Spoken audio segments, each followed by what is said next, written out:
मंडळी, सध्या आषाढ महिना सुरू आहे, ज्याला आखाड असंही म्हटलं जातं आपल्या ग्रामीण भाषेमध्ये. आणि हा आषाढ महिना सुरू असला की आपल्या महाराष्ट्रातील अनेक गावांमध्ये आपल्याला एक नाव पुन्हा पुन्हा ऐकू येतं, ते म्हणजे साती आसरा किंवा माऊलया. तर उदाहरणार्थ म्हणून मी तुम्हाला सांगते की आषाढ महिना सुरू असला की आपल्या घरामध्ये आपल्याला साती आसरांच्या संबंधित काही का होईना चर्चा ऐकायला येतेच. त्यामध्येच एक म्हणजे चला आषाढ सुरू आहे तोपर्यंत आपण साती आसरांच्या नावाने आपल्या घरात सवाष्णी जेवू घालूयात, किंवा आपल्या लेकरा बाळांना घेऊन आपण साती आसरांच्या ठाणावर जाऊया, त्यांचं दर्शन घेऊया, त्यांच्या ओट्या भरूया. खूप चांगलं असतं आषाढ महिन्यामध्ये हे. तर ठाण म्हणजे काय, तर हा एक ग्रामीण भाषेतला किंवा बोली भाषेतला मराठी शब्द आहे, ज्याला व्यवस्थित मराठी भाषेत सांगायचं झालं तर ठाण याचा अर्थ स्थान किंवा ठिकाण. तर तुमच्या घरामध्ये सुद्धा तुम्ही या चर्चा ऐकल्या असतीलच, आणि साती आसरांच्या नावाने तुम्ही तुमच्या घरामध्ये सवाष्णी जेवू घालतात का, हे मला कमेंटमध्ये सांगायचं आहे. पण या साती आसरा नेमक्या कोण आहेत? देवी आहेत का, अप्सरा आहेत का, किंवा एखादी अद्भुत शक्ती? आणि काही जण त्याला खूप घाबरतात की साती आसरांचं खूप अवघड असतं, किंवा साती आसरा लागल्या तर काही खरं नाही वगैरे वगैरे.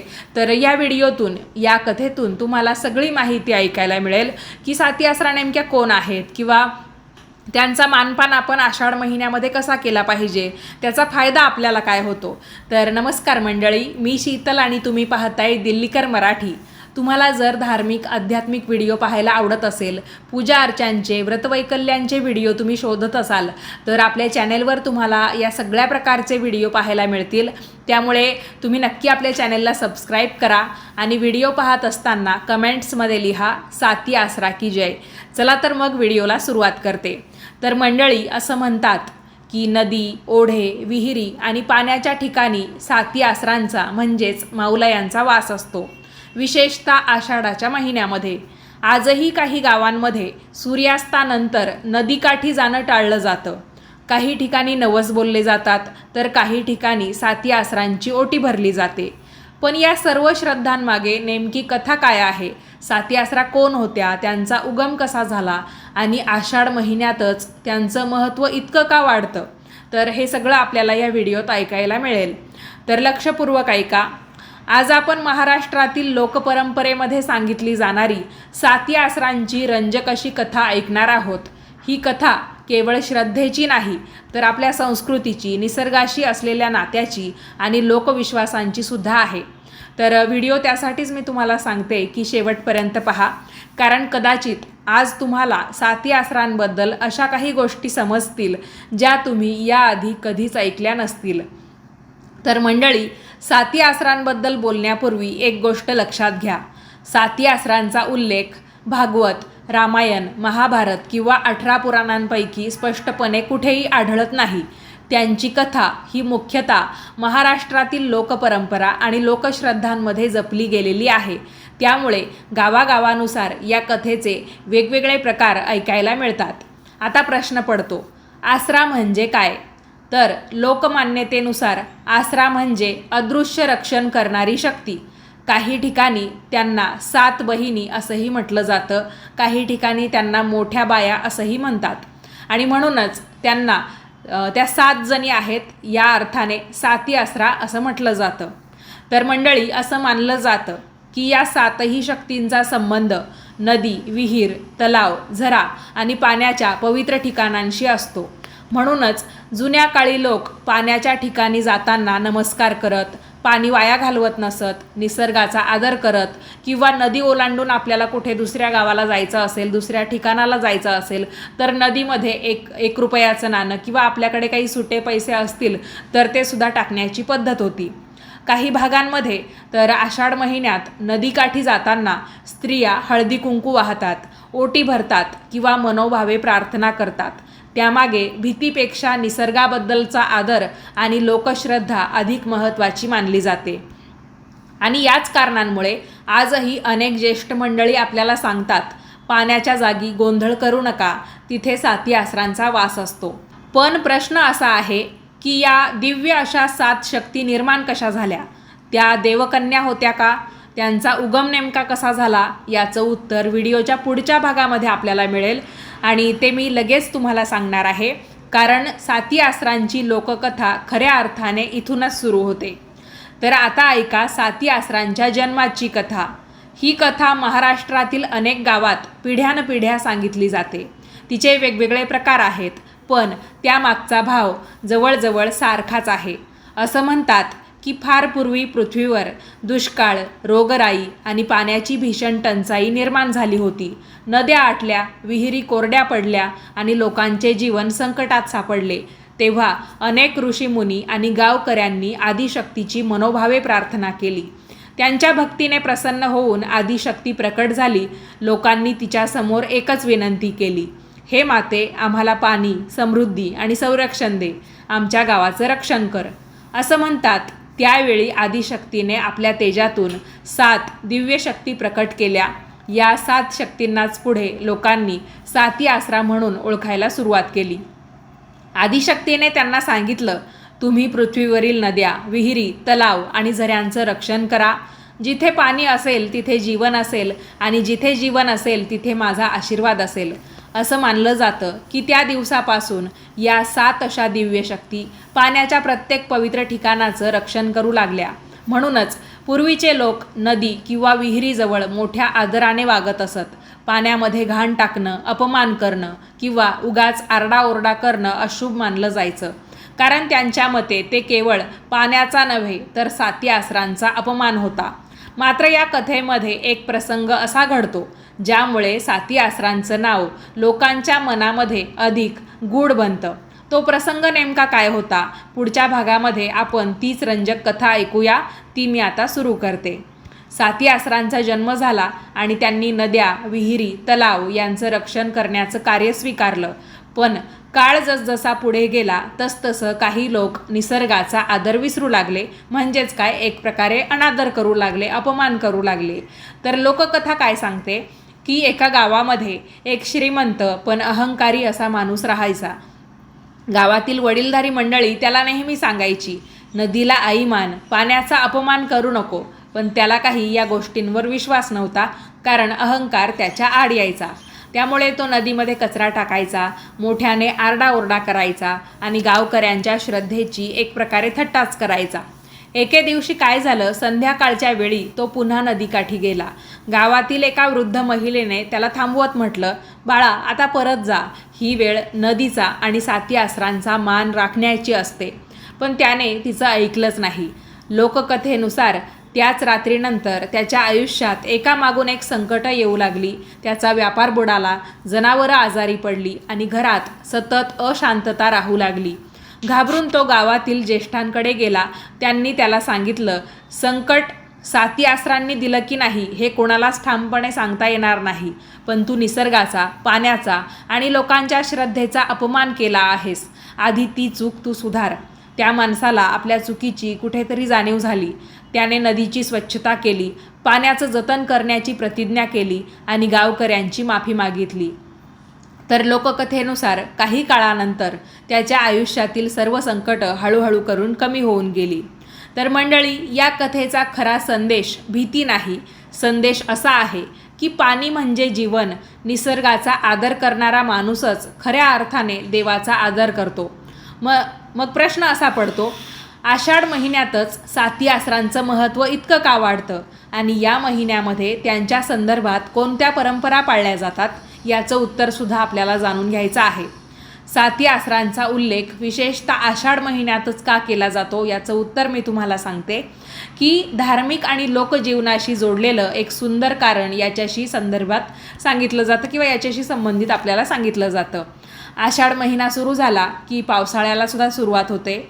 नद्या, ओढे, तलाव आणि विहिरी पुन्हा पाण्याने भरू लागतात.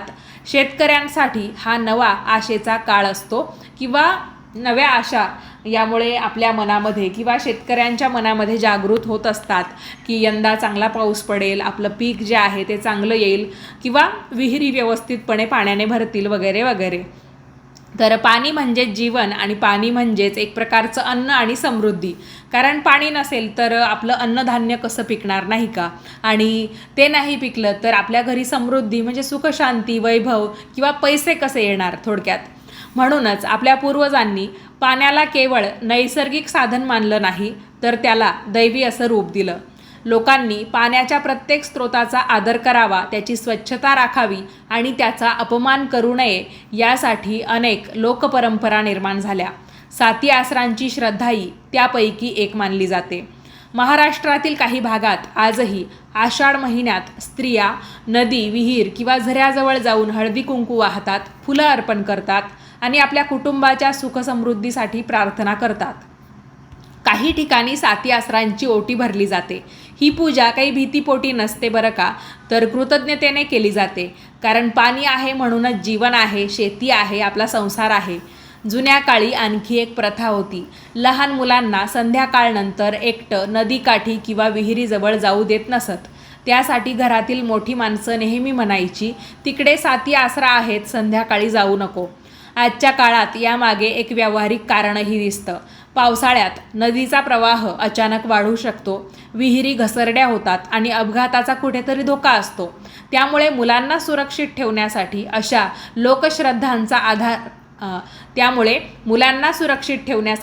लोकश्रद्धांचा आधार घेतला गेला असावा असं अनेक अभ्यासक मानतात. म्हणून या परंपरेमध्ये श्रद्धा, निसर्गाचा आदर आणि सुरक्षिततेचा संदेश हे तिन्ही पैलू एकत्र दिसून येतात. पण मग आजच्या काळामध्ये साती आसरांच्या या परंपरेकडे आपण नेमकं कसं पाहावं, श्रद्धा म्हणून की अंधश्रद्धा म्हणून, याचं संतुलित उत्तर आपण व्हिडिओच्या पुढच्या भागात जाणून घेऊया. तर मंडळी, अनेकांना प्रश्न असा पडतो की आषाढ महिन्यामध्ये साती आसरांचा मानपान कसा करावा, त्यांना नैवेद्य काय दाखवावा आणि हे सगळं श्रद्धेपूर्वक आहे की अंधश्रद्धेपूर्वक आहे, किंवा यातून आपल्याला काय बोध घ्यायचा ते सुद्धा तुम्हाला व्हिडिओच्या शेवटच्या भागात समजून जाईल. तर अनेकांना प्रश्न पडलेला आहे की काय मानपान करायचा, काय नैवेद्य दाखवायचा, ते आपण पहिल्यांदा पाहूया. तर सर्वप्रथम एक गोष्ट लक्षात ठेवा मंडळी, साती आसरांची पूजा ही लोकपरंपरेनुसार केली जाते. त्यामुळे प्रत्येक गावातील रीत ही थोडीफार वेगळी असू शकते. अनेक ठिकाणी आषाढ महिन्यामध्ये एखादा शुभ दिवस किंवा मंगळवार, शुक्रवार अथवा पौर्णिमेच्या दिवशी स्त्रिया नदी, विहीर, ओढा किंवा पाण्याजवळच्या स्वच्छ ठिकाणी जातात. जर तिथे जाणं शक्य नसेल तर घरीच मनोभावे प्रार्थना केली जाते. सुरुवातीला जागा स्वच्छ करून रांगोळी काढली जाते. त्यानंतर हळद कुंकू, अक्षता, फुले, विड्याची पाने अर्पण केली जातात. काही ठिकाणी 7 सुपाऱ्या किंवा 7 फुलं किंवा 7 छोटे दगडगोटे ठेवून 7 शक्तींचं प्रतिकात्मक पूजन केलं जातं. ओटी भरण्याची सुद्धा प्रथा आहे. त्यामध्ये हळदी कुंकू, नारळ, खणाचा तुकडा, फळ किंवा धान्य अर्पण केलं जातं.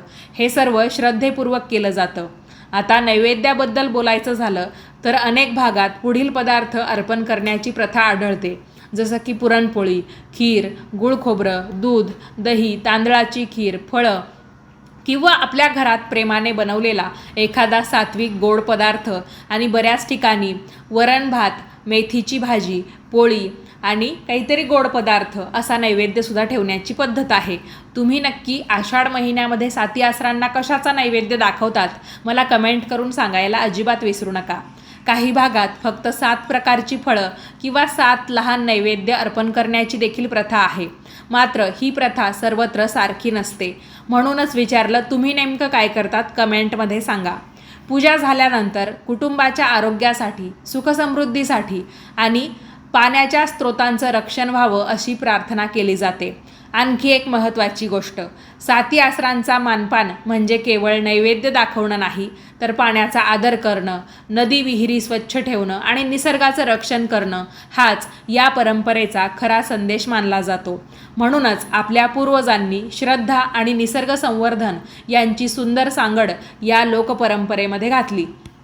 आता इतकी कथा ऐकल्यानंतर शेवटी एकच प्रश्न उरतो, तो म्हणजे खरंच साती आसरांची कृपा कशी मिळते, किंवा एवढं सगळं केल्यामुळे साती आसरांची कृपा आपल्याला खरंच मिळते का? तर बघा, याचं उत्तर असं आहे की लोकपरंपरेनुसार साती आसरा कधीही संपत्ती, दागिने किंवा मोठे यज्ञ आपल्याकडे मागत नाहीत. त्या फक्त श्रद्धा, पवित्रता आणि निसर्गाचा आदर पाहतात असं मानलं जातं. म्हणूनच आपल्या पूर्वजांनी काही साधे नियम आपल्याला सांगितले. पाण्याचा कधीही अपमान करू नका. आपल्या नद्या असतील, विहिरी असतील, तलाव किंवा झऱ्यामध्ये कचरा कधीही टाकू नका. विनाकारण पाणी वाया घालवू नका. तसेच पाण्याच्या ठिकाणी मोठ्याने भांडणं शिवीगाळ किंवा अपवित्र असं वर्तन करू नका. कारण त्यांच्या मते जिथे पाण्याचा आदर असतो ना, तिथेच साती आसरांचा खरा आशीर्वाद असतो. आषाढ महिन्यामध्ये शक्य असल्यास एखाद्या गरजू व्यक्तीला अन्नदान करा. सवाष्णीसुद्धा तुम्ही जेव घालू शकतात. 7 महिला बोलवा, 5 महिला बोलवा, अगदी कुमारिका बोलवल्या तरीही चालतील, किंवा एखादी एक का होईना तुम्ही महिला जेव घालू शकतात. किंवा तुमच्या घरी स्वयंपाकाला कोणी ताई मावशी वगैरे येत असतील, काही धुनी भांडी करायला तुम्ही एखादी बाई काकू म्हणजे जे काही तुम्ही त्यांना म्हणत असाल त्यांना ठेवलेलं असेल, तर त्यांचाही मानपान तुम्ही या महिन्यामध्ये केला तरीसुद्धा चालेल, काही हरकत नाही. कारण स्त्री ही कोणतीही असली, भले आपल्या घरामध्ये कामाला येणारी असली तरी पण ती कुठेतरी एक स्त्री आहे. तिच्यामध्येच आपण देवीचं रूप बघून आपण तिचा मानपान केला तर कुठे बिघडणार नाही. तर आषाढ महिन्यामध्ये पक्ष्यांसाठी पाणी ठेवा, एखादं झाड लावा किंवा पाण्याचा स्रोत स्वच्छ ठेवण्याचा संकल्प करा. अनेकांच्या मते हीच साती आसरांना अर्पण केलेली खरी सेवा आहे. मंडळी, आज विज्ञानाचं युग आहे, त्यामुळे प्रत्येक लोककथा अक्षरशः घडलीच असेल असं म्हणणं योग्य नाही. पण अशा लोकपरंपरांनी आपल्या समाजाला निसर्गाचं महत्त्व, पाण्याचं मोल आणि श्रद्धेचं सौंदर्य शिकवलं आहे. म्हणून साती आसरांची कथा भीतीची नाही तर भक्तीची आहे. त्याचबरोबर निसर्गावर प्रेम करण्याची, पाण्याचं रक्षण करण्याची आणि आपल्या संस्कृतीचा आदर करण्याची ही कथा आहे. जर तुम्ही आषाढ महिन्यामध्ये साती आसरांचा मानपान करता किंवा तुमच्या गावात याबद्दल काही वेगळी परंपरा असेल तर ती कमेंटमध्ये नक्की लिहा. वेगवेगळ्या भागातील परंपरा जाणून घेणं आपल्या सर्वांसाठी खूपच रंजक ठरेल. व्हिडिओ तुम्हाला आवडला असेल तर लाईक करा. आपल्या मित्र नातेवाईकांपर्यंत व्हिडिओ नक्की शेअर करा, म्हणजेच सर्वांना हा व्हिडिओ पाठवा. आणि अशाच धार्मिक, सांस्कृतिक आणि लोकपरंपरांवरील माहितीपूर्ण व्हिडिओंसाठी आजच आपल्या दिल्लीकर मराठी या चॅनेलला सबस्क्राईब करायला विसरू नका. हा व्हिडिओ शेवटपर्यंत पाहण्यासाठी, तुमचा अमूल्य वेळ इथे देण्यासाठी तुम्हा सर्वांचे पुन्हा एकदा मनापासून आभार. जय साती आसरा, मोठ्या बायांचा जय जयकार.